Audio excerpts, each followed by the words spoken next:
my name is Lauren. Welcome back to my channel. I really wanted to make some videos about the fake market and the fabric market in Shanghai because those were the two main things that when I had people visit or we were excited to go to, we went there so many times. And I feel like it's a big pull for tourists and then even for locals. Obviously, we went there a bunch.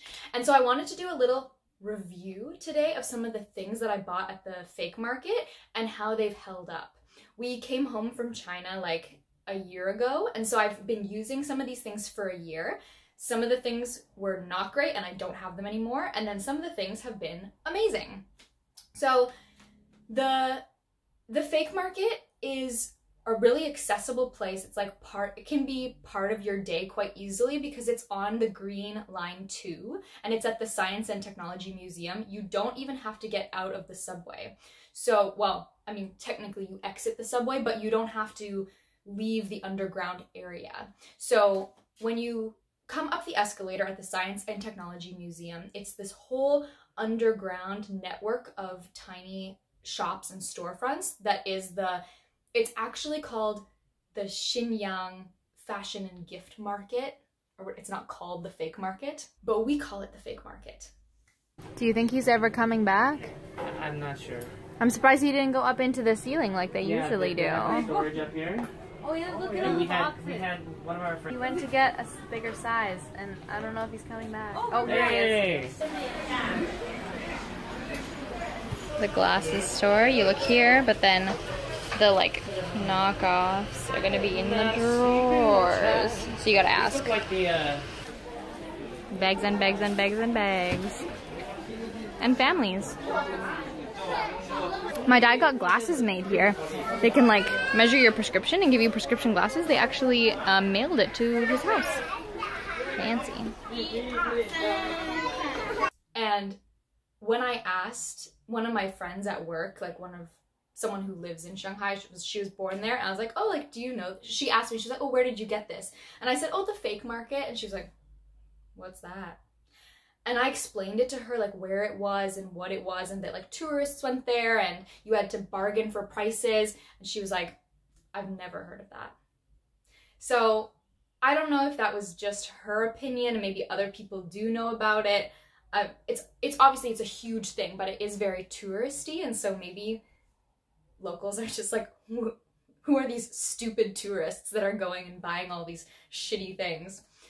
Anyways, I found some great deals at the fake market and I would highly recommend going. Oh, there's something I forgot. Okay. The first thing that I got at the fake market that I have been using, this was on our very first trip to the fake market. My first time there, I was really overwhelmed. I didn't know what to do. Alex was haggling for prices. It got kind of intense, you know, like bartering for prices, like this much money, this much money. And I was not quick enough to think about what I wanted to pay for something. And so it was really overwhelming for me until I had been there for a while and I got used to things. So my number one tip is to have in your mind how much you would like to pay for something before you start haggling. In my mind, think of what you want to pay for something, knowing that it's not really a designer item, and go from there. This is actually one of probably the most expensive things that I bought at the fake market on my first trip there, and friends had been there and said that they purchased the same thing and they really liked them, and it's these Beats headphones. They're very fake.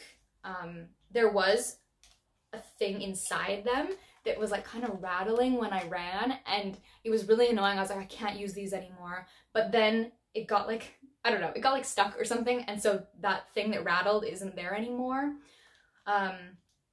It's just a wireless headset. The charge of the wireless headset doesn't really stay on for that long, like the battery life. I have to keep recharging it and whatever, but it's pretty good. I needed a pair wireless for running and like working out, and this was just perfect. I didn't want to buy the expensive ones. I think I paid though, I think it was like $50 for these, which was kind of expensive. I don't think I could have got them for any cheaper. And they do work. I've been using them for 3 years, 2 years. So I really have gotten my money for them. I also bought, I also went back and I got the little, like, what are those, headphones, those little guys, those little Mac guys, those little iPhone things. I got a pair of those, the wireless ones too, and those were not as good. I didn't like them as much. These ones have been great. I've used them a lot. Again, not real, totally fake, but people might think that they're real when they see me out running with them. And if that's the case, then I'm cool with that. During the same trip there, I had my eye on a Daniel Wellington watch that I really wanted. And this lady really wanted me to buy it, and she bartered down so quickly. She was gonna give it to me for $6 Canadian. And I was like, at that point, we had just arrived at the market, my first time ever. I was so overwhelmed, and I just kept saying, no, no, no, trying to walk away. I should have got that deal, but I didn't. Anyways, we went back later, I got the watch, and she ended up selling me on the cuff that goes with it. So when you buy Daniel Wellington products, like, first of all, it comes in this case. This is just the cuff, which is like, it's a very nice case. And this is the cuff. It's really beautiful. I've asked some people, and the people that I ask are like, no, that's not real, like, it's not real. But the watch that I had discolored quite quickly. That happens often with, you know, jewelry that's not real metal, not quality metals. And the watch discolored quickly, it stopped working, it just kind of like really went downhill quite quickly. But this has stayed really nice, and I still really like it. I should wear it more often, actually. I think it's really beautiful. So I think I paid $10 extra on top of the watch, which was like $20 Canadian for this, and this has been a steal. I think it's really beautiful. Anytime anyone came to visit, we always took them to the fake market. It was just like, it's just like a fun atmosphere. There is kind of like secret back rooms in the fake market, which we went into for this bag that I'm about to show you. We got this from the back room, the Kate Spade bag and wallet, which I'll show you. My cousin got it in blue, I got it in black. It's lasted really well. I love it, and I want to be really careful with it because I want it to last. It's like I'm treating it like it's a real Kate Spade, even though it's not. So I'm like pretty careful with it. It's obviously quite fake. When you look inside, you can see the like lining on the inside and everything, but I mean, it feels nice and I like it. I think I paid 35 or 40 bucks for this, which again is like a great price for a bag. It could have been more than that. I don't remember. We tried to get a deal with, she bought hers and I bought this one. And so this was the wallet that I got with it. I feel that the zipper on this wallet is pretty cheap. So I'm really careful when I open it because I just don't, if the zipper breaks, the wallet's over, you know? The inside, it says Kate Spade on a little like stamp in it, but the lining is not Kate Spade, obviously. But yeah, for a knockoff, like, I think it's really nice. We went into one of the back rooms to get this bag. They're very like secretive about it, which makes you think that something is like a stolen good, or like, what is this? Why is this in this back fake room? Maybe it's because of the logo, I'm not sure.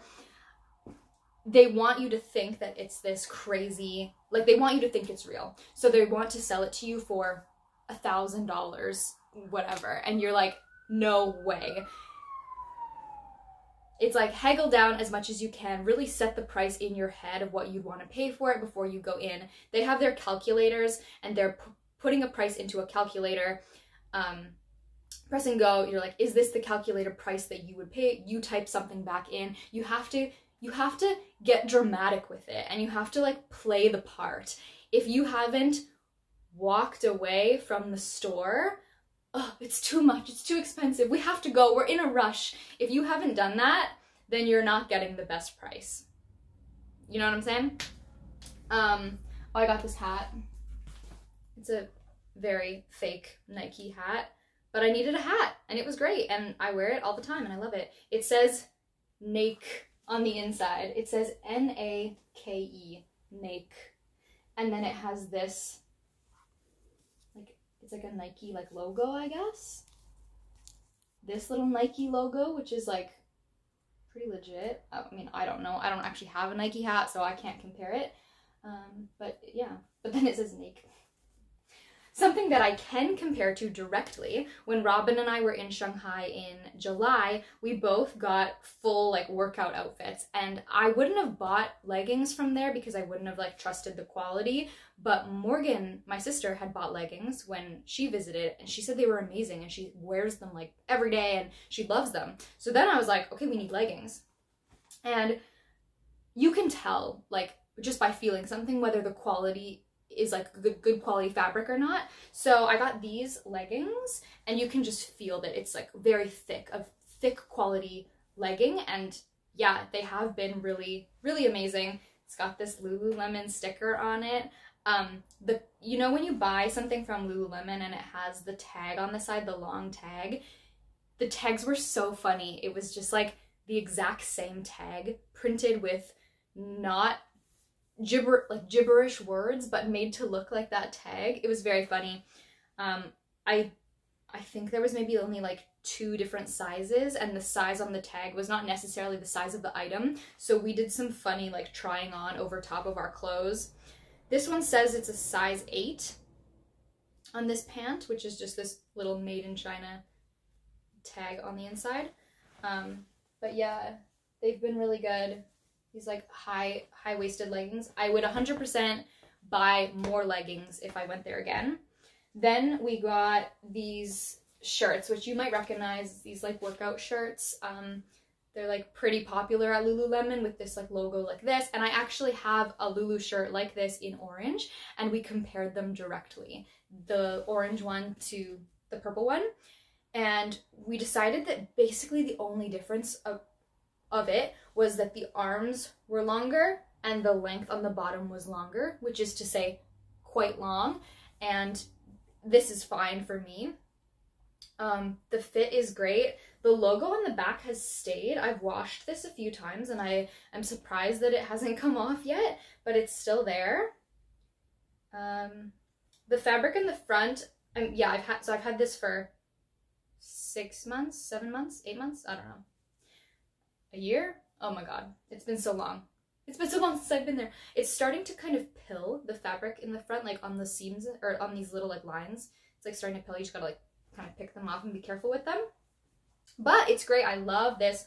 100% would buy this again. Would buy any of this again. I did get a handful of items that I would not recommend purchasing again, which obviously I don't have anymore.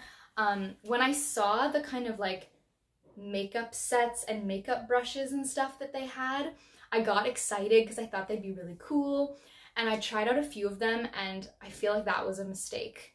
Like anything that's a product that you're putting on your face, or anything that you're ingesting, anything that you're plugging in to something else, like a SIM card into your cell phone, or something that you have to plug into your device, like I would not go for that. There's only one other thing that I wanted from the fake market. I didn't get in July. They didn't have the size that I wanted, but they had winter jackets there. They had a Canada Goose jacket, which I should have just gone for, but I really wanted the, what's it called? Moose Knuckles, which is like a Canadian brand, and the Moose Knuckles jacket looked identical. And I tried on the Moose Knuckles one. I said, oh, do you have this in a small? And he said Moose Knuckles doesn't have small size. They only have medium. And I was like, you mean you only have a medium? Anyways, I didn't end up buying it. It wasn't in the size. I should have gone for the Canada Goose one. A friend of mine got the Canada Goose one, and when he was wearing it here, I said, oh, did you buy that here? Like, you bought such a fancy, nice coat. You're only gonna be here for a month or two. And he was like, no, this is from the fake market. I was like, oh. And I tried it on. It was very warm. It was very nice. The details were so accurate. So, like, everything. Those are the items that I was like, where did this come from? Like, those are made in Canada. Or are they? anyways, we're not gonna get into that kind of controversy. Yeah. Highly recommend going. Be prepared to bargain. It's so much fun. You can get some, like, such cool souvenirs at a very discounted price. They won't sell to you at a price that's too low. You know, they're making money for their families. It's all kind of a bit of fun. When we would bargain really hard with them. Oh, we tried some shoes from there too. The shoes were okay quality. We literally like bought everything. I'm like listing all the things and I'm realizing how much we actually bought from the fake market, and it's too much. We spent so much money there. So we were supporting them. We were like their #1 fan. I have like a review on like every item from the fake market. I know lots of different cities have their version of the fake market. There's probably even other fake markets in Shanghai. This is just the one that I know about, the one that all my friends went to and that I have been to often and that I know is good. So obviously whenever you're traveling, whenever you're unsure about something, you have to just use your street smarts, make sure that you feel safe and that you're being safe. I never felt unsafe at all. It felt very like fun and funny, and like we were just really like getting along with them.